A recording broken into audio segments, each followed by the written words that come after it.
whistly today. Your nose is very whistly? Yeah. What, like a sleeping old man in a cartoon? I mean, you could hear it. Like, that's just from me breathing, bud. Oh, my God. Old Cassie Whistle Snoot, as they call her. Hey. One person did call me out on the fact that they could hear me breathing in the podcast, and I've never forgotten that. Fried green tomatoes at the Whistle Snoot Cafe. I'm done.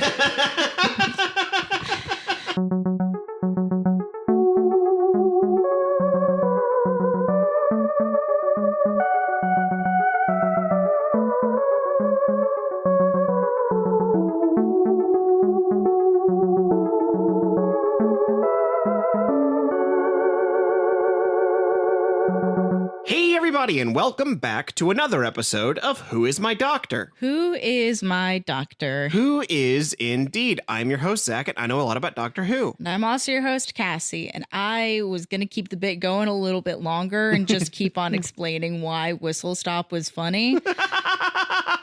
But instead I thought, no, I'll save it for fodder for right here, right now. And now you're caught up. Now you have to make that bit. My hands are tied. I can't do anything. I have tied your hands, buddy. You have no choice.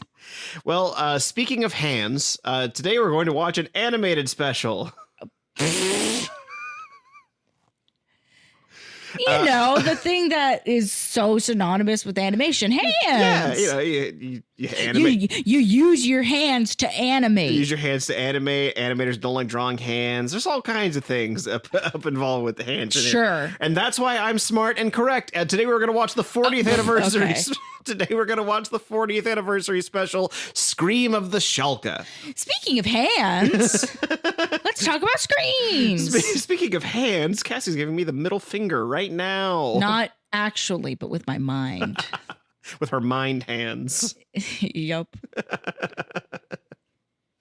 Today we're watching the 40th anniversary special, Scream of the Shalka, featuring an alternative Ninth Doctor. Instead of Christopher Eccleston, this was played by Richard E. Grant. Interesting. Who you just recently saw in the last Modern episode we saw. He was the Great Intelligence. He was Richard Simeon. He was the guy in the hat with all the faceless friends. Mm-hmm. That's Richard E. Grant, and he got a chance to play the Ninth Doctor. I think he has played more characters in Doctor Who than any other actor. Yeah, because he played he played a version of the Doctor in Curse of Fatal Death. He played a version of the Doctor in this, not the same version, different versions.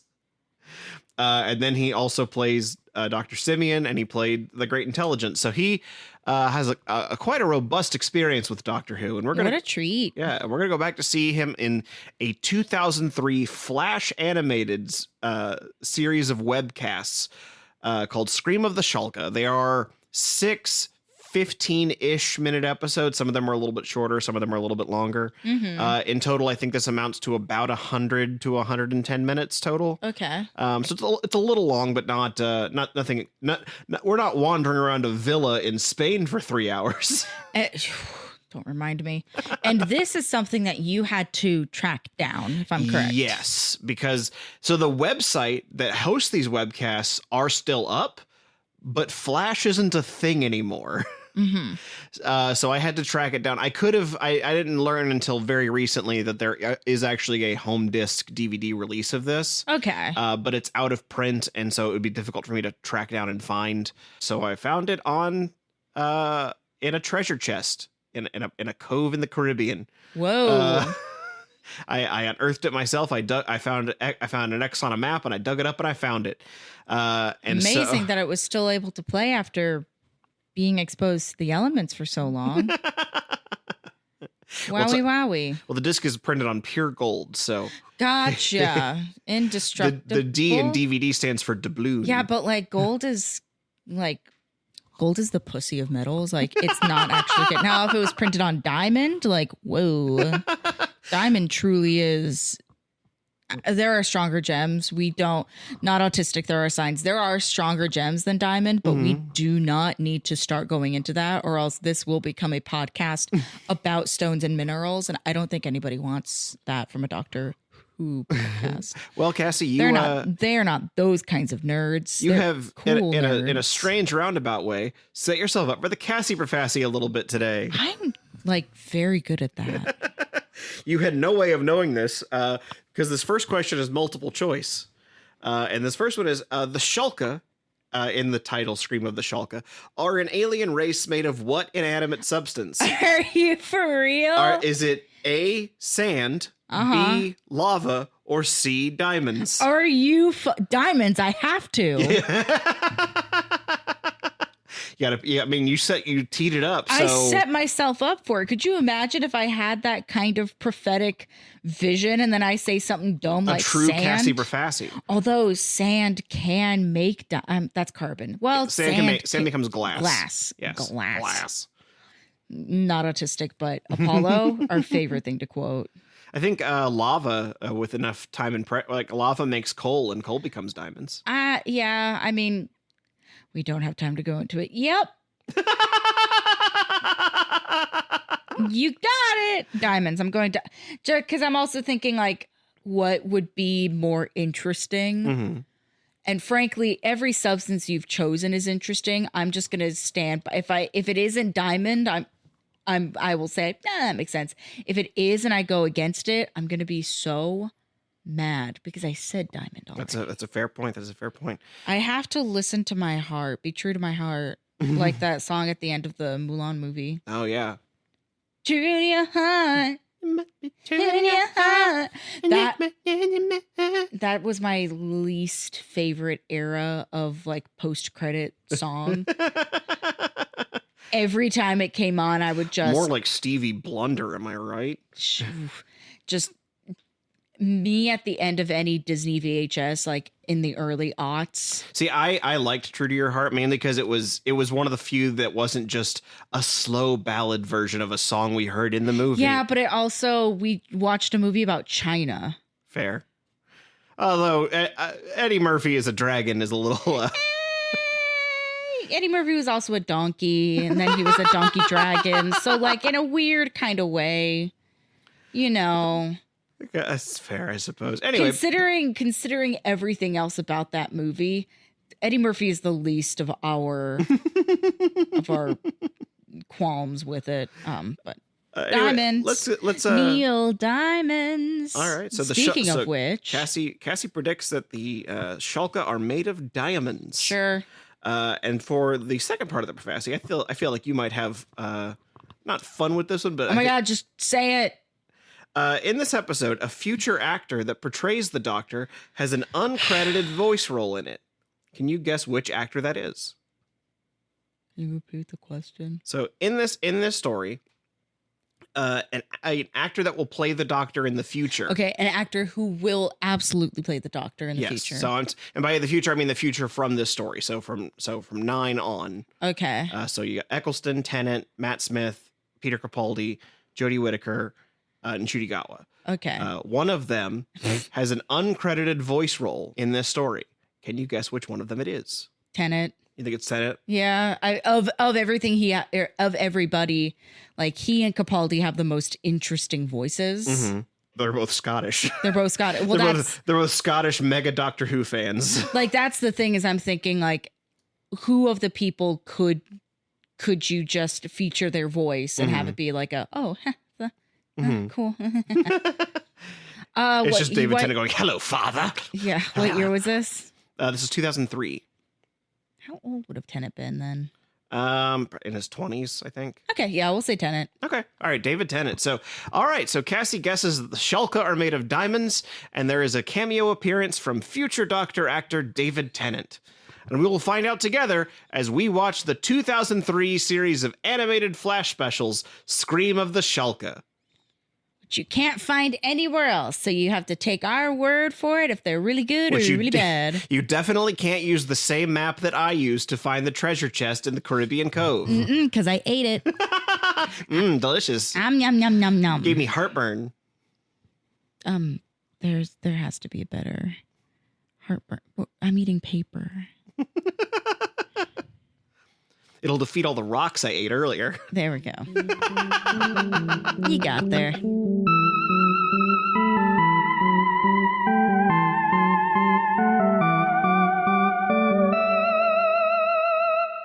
Today's episode of Who Is My Doctor is... Okay. Before I keep going, I should warn you that if you are listening with headphones, this might be loud. So I'll give you a second to turn your volume down. Because today's episode is brought to you by the Scream Queen. Let them eat cake! We are not amused! Keep calm and carry on! That was, of course, the classic Scream Queen, but they come in a variety of models, like classic rock. I like to ride my bicycle! Drag. You better work! Latifah. When you're good to mama! And, of course, B. Bzzz.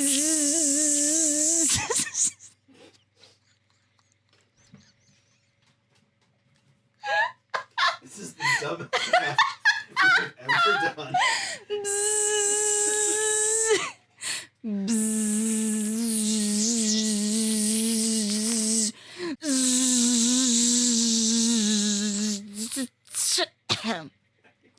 I think we're good.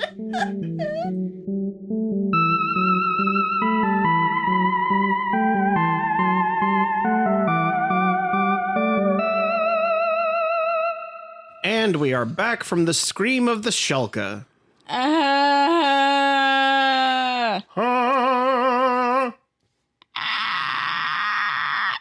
That was more like the sound they actually made. And the more not to be compared to the sound that we made, which was Yeah, which was snork. honk shoe. The honk shoe of the Shima. That was not. I preferred it over Dreamland. Yes, much preferred to Dreamland. But also, it's just flesh animation is so stiff that it because in my head I kept on trying to tell myself it's just Archer. It's just Archer. It's just Doctor Who Archer. But it's not. Yeah, it was really stiff, and the music in it especially was really underwhelming. Not to knock whoever did it. I'm sure that was not where the money went. It was very like there were some things in it I enjoyed. I don't want to sound like it was a total log, but it's really slowly paced, and the stiff animation does not help. Here's the thing, is that it did have jokes. Yeah, there were some moments that were funny, but those moments were not enough to make up for the times where it just drags. Yes. Yeah. Some other positives. I really like the design for the Shalka Doctor. I think he's like, I will say that or I will say this, design wise, everybody in it looked like very cool and interesting. Yeah. It was just the animation budget wasn't there to to back that up. I really like the sharp hair that he's got, like this inexplicably sharp sideburns that he's got. Richard E. Grant, fantastic actor. I think he was doing a really good job. I think he was doing a good job playing a character that is like two different characters. Like this Doctor, I went, this one's weird. Yes, he's very weird. And I think part of it was that what he's trying to do is he's playing like the silly Doctor that will crack jokes and be silly, but who's been burned by some piece of recent history for him that we haven't learned. So he's like very bitter and jaded, but he's also still like a kid. So he keeps going back and forth between this like very stern, like, I don't do sweet, so give me the strong stuff at the bar. And then he's like, I'm going to sing a song. La.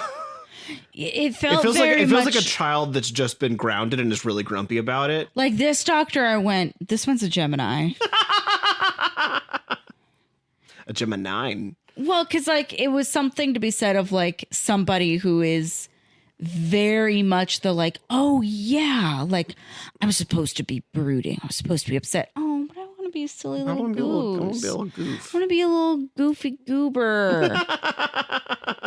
But I'm supposed to be mad.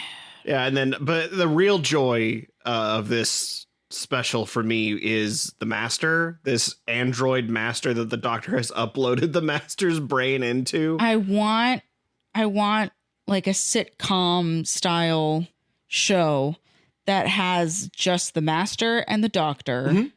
That was Derek Jacobi who played the master in this one, who also went on to play the master at the end of season 3 before regenerating into John Sim.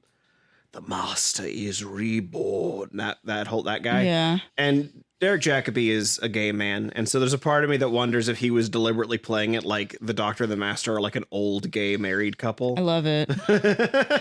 Zach, they're not married. They're roommates. Oh my God, they were TARDIS mates. Yeah, they were roommates. He just built a robot version of him that can't leave. Yeah, Zach, they don't have rainbows, the spectrums.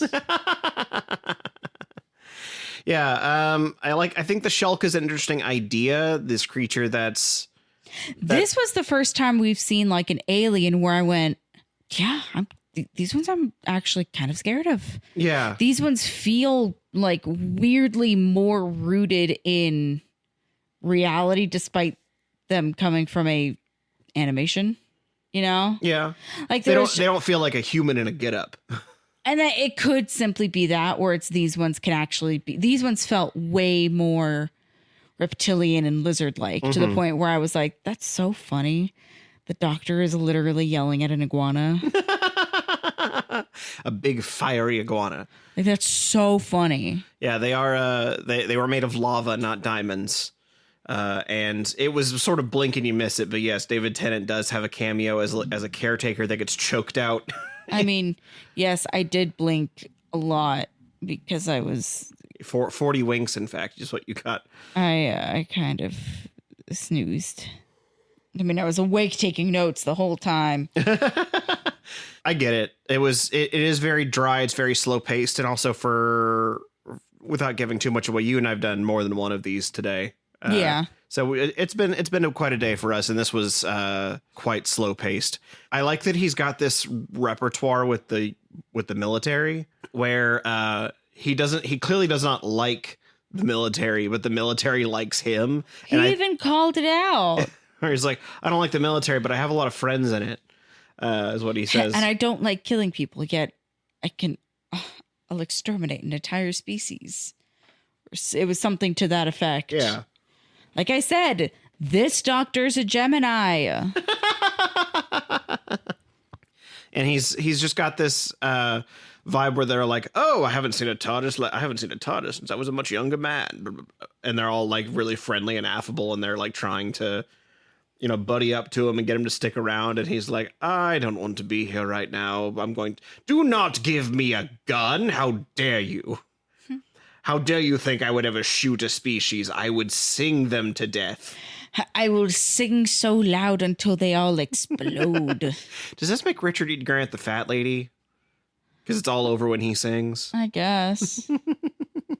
I do wonder how this would have played out if it had been done in live action. If I would have enjoyed it more if it was just less stiff. No, because it did not need to be 6 parts. Yeah, no, probably not. I probably could have done with 4. Yeah. Yeah. Especially because that first episode, they broke up into like even smaller parts for no real reason. Yeah. I do like the setup, like when they first get there, you got like this weird town that's that because it's in the UK and it's like the small UK town. It's got this old vibe, even though it's supposed to be 2003. The town is weirdly empty. Everyone's talking about stuff that's going on that's making them uncomfortable, and nobody really knows. And then the reveal is that they're scared of the ground. Yeah. And I think that's at least really like, oh, okay. I thought that first episode was really good. The follow-ups were all very slow paced.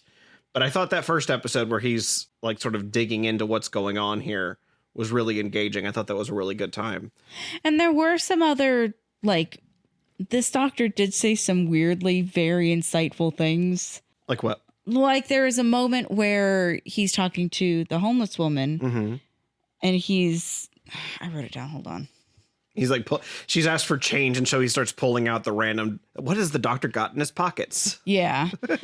And he goes, I'm a homeless person myself. That's the first thing I am. And I went, yeah, this doctor, like, I never even, like, I did not have that thought about the doctor until he says that. He quite literally sleeps in his car. Yeah. Like, the doctor doesn't have a home. Like, he doesn't have a place he can. He doesn't settle down anywhere. Like, less a car. This doctor lives in a van.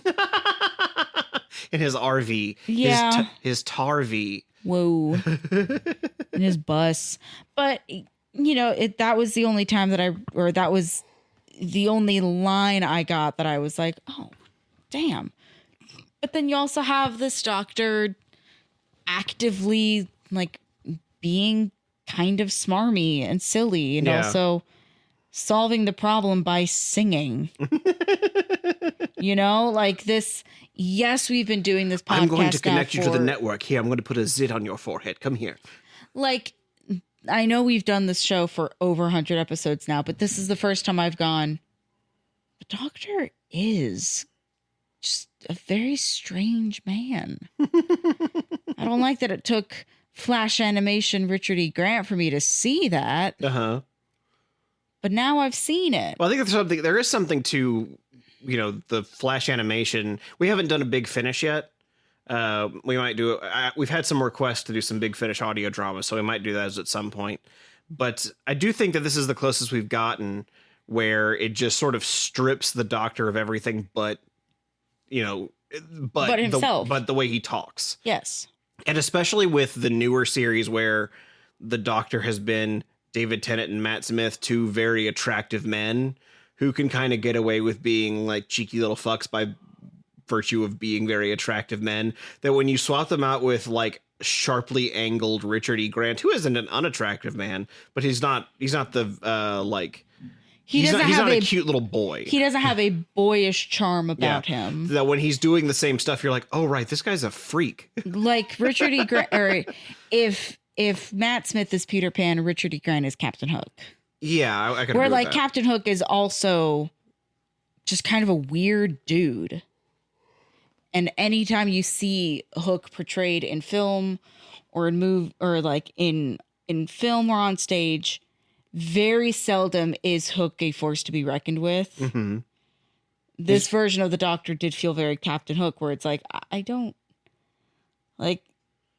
This is not. I was scared of you, but the longer I get to know you, the less I am. Particularly when you have somebody like Richard E. Grant, who, at least my experience and my exposure to him, has been antagonists in the very same show. Mm-hmm. You know, he has a very like cold steel quality to him. Yeah. That then seeing him broadcast himself singing to explode alien heads, iguanas. Giant lava iguanas. Yeah. The magma. It's just silly. Yeah, it's a very silly. It's just silly, and then you have the queer robot master. And then Allison Chaney is sort of the other companion to this story. I don't know if you recognized her. I like that they animated her with braids. That was nice. Well, that was the thing. I don't know if you recognize that actress, but she also had a role just a couple seasons ago in Doctor Who. She played Queen Elizabeth X. Okay. If you remember Liz 10. And they also, much like Richard E. Grant, just animated the character to look like the actor. Yeah. I assume because they at least thought there was a chance that the show would go live action again and they could just bring this cast in. Yeah. Obviously, it's not the direction they went, but I do think it's interesting. And I do think that Allison, being this like really strong-willed character, like the way that she's described, the way the Doctor describes her, is that he can tell that she's afraid, but she's less afraid than everyone else there. I love that. Yeah, I think that's a really like subtle character choice that I think she does very well. It's worth noting that Sophie Okonedo, I believe I pronounced that right. Sophie Okonedo. She shortly after this special went on to be in a movie called Hotel Rwanda. Okay. Where she got nominated for an Academy Award. And so she is the only Doctor Who companion to get nominated for an Academy Award. Good for her. And I feel like there's a part of it's like, yeah, I buy that, because she absolutely sells that like subtle edge. Like, of, I'm afraid, but I'm confident. yeah, I'm still a human. I still have fear. I'm still this way. But I'm a little bit less I'm a little bit less afraid than everyone else. Like, to be afraid is to be human. Yeah. And so the fact that she is rising above that doesn't necessarily, I wouldn't say like makes her better. It just makes her, like, if you were to surrender somebody to the alien race and say, this is the best of us, it'd be the person who is still afraid, but is not hiding. Is not under a table. Yeah, I liked her. Again, really, it's hard to say, because like when I'm telling it back, there's a lot of stuff I liked in it, and all the stuff I didn't like was stuff that I just didn't hold on to. The stuff that I didn't like, truly, I like, and it's unusual for me to fully like I call it airplane sleep, where it's I'm still very awake. I can still hear what's going on in case there is an emergency. If the plane starts going down. Very rare does it actually happen like in my own home. But that being said, there was enough about this that I clearly found not distracting enough and not demanding of my attention long enough for me to go, here, let me pay attention. Yeah, no, the issue I think really is just, it's the pacing. Like, it was just so slowly paced. Yes. And the stuff that would normally carry it would be like scenes of characters running, or like big dramatic music stings. I was going to say, I think part of it too is because of the way that it is animated, and because we're getting this story, we're seeing a lot of the same like images. Yeah. We're not getting B-roll. They don't have B-roll in Flash animation. Yeah, and like I said, characters can't really run in Flash animation because it's so stiff.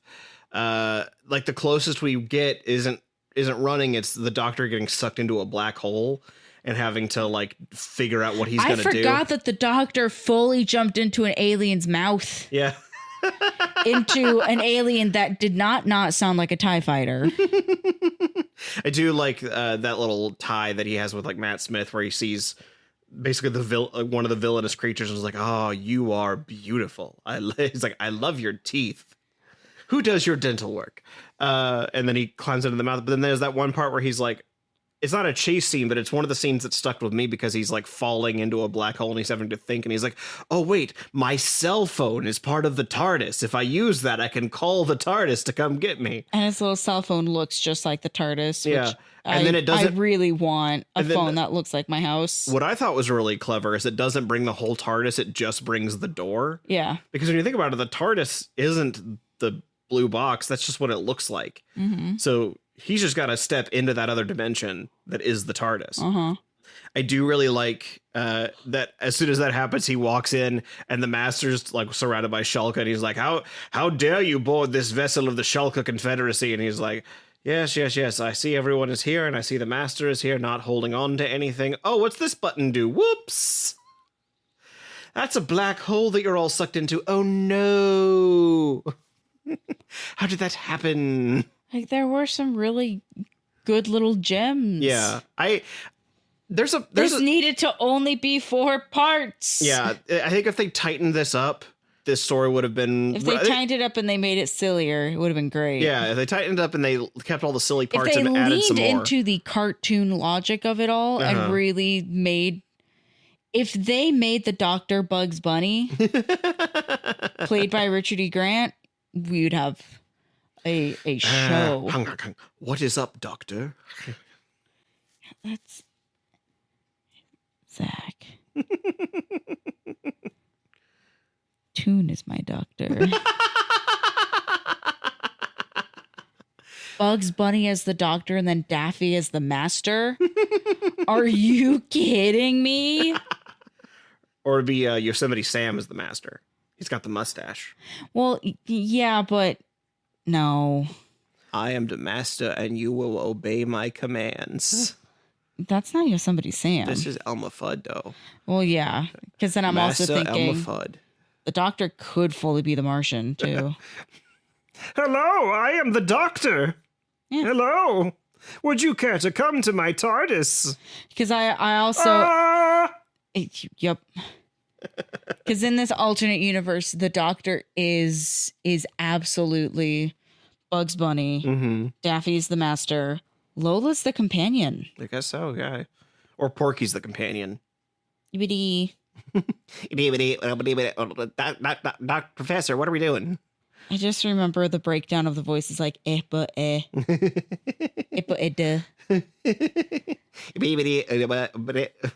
It's tough.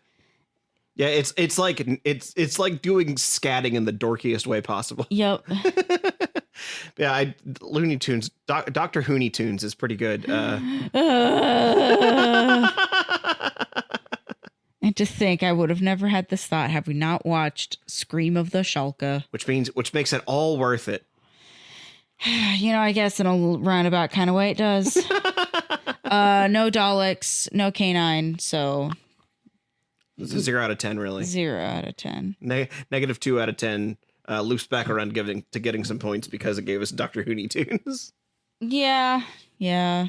Plus, I know that we had discussed at one point, like, damn, that would be so great to see Richard E. Grant play the Doctor, and we have it. Yeah. Kinda. Because there is a part. I mean, I will say I am glad we got Eccleston. I feel like what Eccleston brought to the role really brought the show back in a way that post-war Doctor, which I know we will be getting to very shortly and seeing. I would after watching that, I am very excited to loop back around and revisit Eccleston because I think that he got a little bit of a short end of the stick. Yeah, I think so too. But I mean, you really appreciate what he brought to the role the longer. The more distance you get from him, the bigger you realize what he built for this show to come from. So I am glad we got our ninth Doctor as Christopher Eccleston, but I also am glad that Richard Grant got the chance to do this. I think it was interesting to see,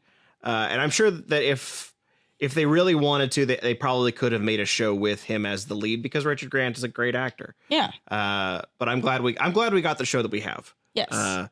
And next week we got this little treat. It reminded me of like a dinner that maybe you paid a little bit too much money for, and you were like, "Ugh, this so wasn't worth it." But then a couple days later, you're like, "I got a good experience out of it." You know, like the lighting was nice, and like the food wasn't that bad.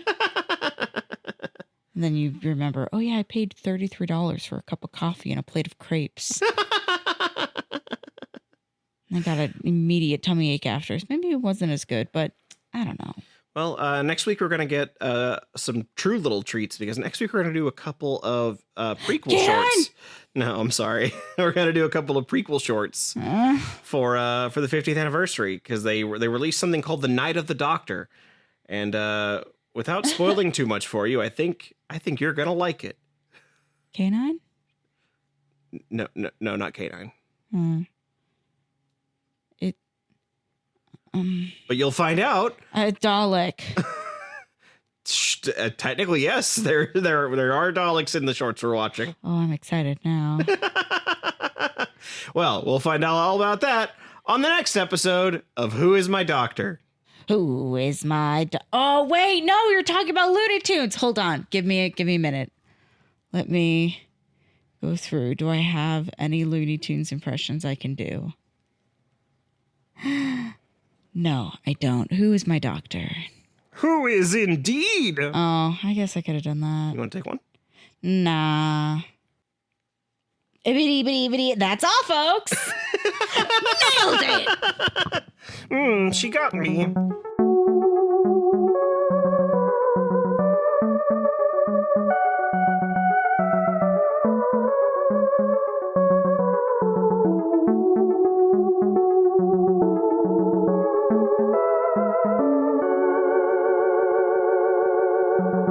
Hey there, everybody. Thank you for tuning in to our last anniversary special. We only have one more quick little stop before we finally get to watch The Day of the Doctor. Next week, we're looking at The Night of the Doctor, which means Cassie gets a double little surprise of not only hearing her name said a lot, but also, who says it? If you would like to get that episode right now, you can find it over on our Patreon at patreon.com/whoismydoctor, where for as little as $1 a month, you get access to episodes a week early, some bonus mini-sodes, and a special chat where you can submit questions for the Cassie Profassi in future episodes. So head on down to patreon.com/whoismydoctor. Special thanks, as always, to our Big Daddy Dalek patrons, Andrew Blewett, David Gansel, Travis Aiken, and Daniel Lindgren. We'll see you next Tuesday, because your Tuesdays are now Who's Days.